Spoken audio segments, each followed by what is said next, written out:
Hey guys, morning. Welcome to Wednesday. Hope you have a fantastic Wednesday. Getting close to the Easter or Passover weekend. This is such an incredibly significant time for us, and I hope that you're going to soak it up. I hope that you're going to get everything out of it that you possibly can. Well, it's Wednesday, and I want to continue where we left off yesterday. Yesterday, we were talking about this thing called sin. And we spoke about two types of sin. We spoke about the sin of falling short of God's glory. He sets the standard over there. And the second one is where the sin of just crossing the line that God has drawn. There are two more words. Let me share them with you today. The first one we said yesterday was hamartia, that's the falling short. Then there was this parabasis word that says that's the one of crossing the line. Anomia is another word that the Greeks use for the word sin.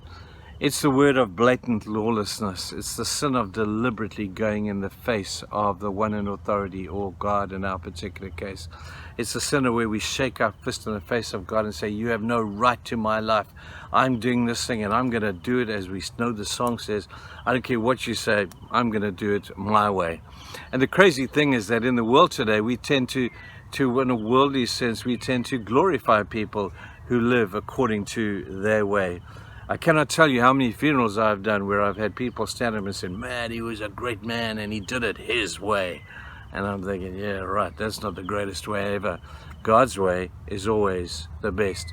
But anomia is the word that suggests we go as a word of blatant lawlessness. When I think of that, I think of the poor old prodigal son. And he knew what his dad wanted from him. He knew full well the expectations that his dad had. And yet he said, Dad, I want it and I want it now. And the father rationalized with him. The father argued with him. The father eventually pleaded with him, don't go, don't go, don't go. But with arrogance and a sense of self-will, and I'll do it my way. I am going, he says, and I want what's due to me. Hey, listen, pal, nothing is due to you other than the pain that you're about to suffer.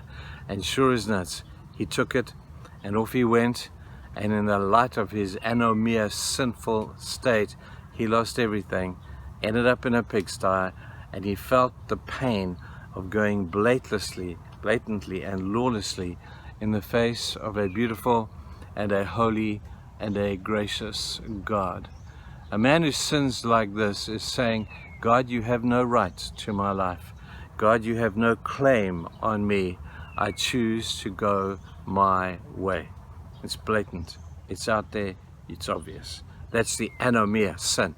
Then there's another word that is called ophelema.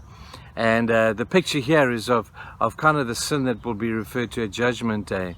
In Revelation chapter 20, we read about Judgment Day, where everybody will stand before God and there'll be a weighing of good and evil. And it's just a picture of that which is still to come. How this happens, we're not even really sure, but we can surmise a few things about it. But the picture is that of the accountant, and there's a book, and in the accounts there are the good and there's the bad, and it gets sort of weighed up at the end of the day, the good against the bad. And in Jesus's time, when you were crucified, if ever you were unfortunate enough to be crucified, they would take the nature of your sin, they would write it on a statement, and they would nail it to your cross, and they would hang you there, and people could walk past and say, oh, he's guilty of this particular sin. Your sin was stated, it was there for everybody to see. And then Jesus came along, and his forgiveness of sin was so beautiful, where he, in a sense, took all that guilt and all of that shame that every criminal would have had that sign above. And Jesus said, let me take all your signs together, put them all above my cross, and let me take the price of your unpaid debt. You see, the picture here is the picture of debt that we owe God because of what we have done and the lifestyle that we have chosen to live. We owe him. We're in debt to him. And the picture of Christ on the cross, as we will speak about at this Easter time, is the picture of Jesus saying, give me, I will pay all of your debts. And at the end of the day, the beautiful picture is that of Christ's cross, and on it is paid in full. Tetelestai is the word. It means paid in full. Man, I don't know if you grasp that. That's incredible. that Jesus says, no matter the depth of your sin, no matter how long the list that would be put above your head if you were to be crucified, Jesus said, I'll pick up the tab for you. And we walk away debt-free because Jesus forgives us. There's that beautiful parable Jesus told where the king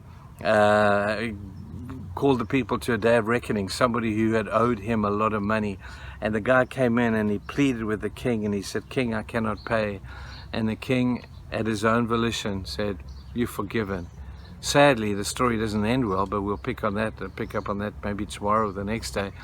But the fact is that Jesus is able to. In 1 John 1 verse 9, it says this, if we confess our sins, he is faithful and just to forgive us our sins and to cleanse us from all unrighteousness. You know what I love about this too? It's not just the forgiveness factor, but there's a cleansing factor as well. You see, forgiveness is a beautiful picture of the judicial forgiveness that we have. It's done past, present, future. But cleansing is something that happens every day, where we come to Christ and we ask him to cleanse us. The passage says, if we confess our sins, he's faithful and just to forgive us at an ongoing basis, to cleanse us from all unrighteousness. So that's about sin, those 4 things. Once you contemplate them, if you haven't received forgiveness for them, I think you know what to do. Have a great day. Bye.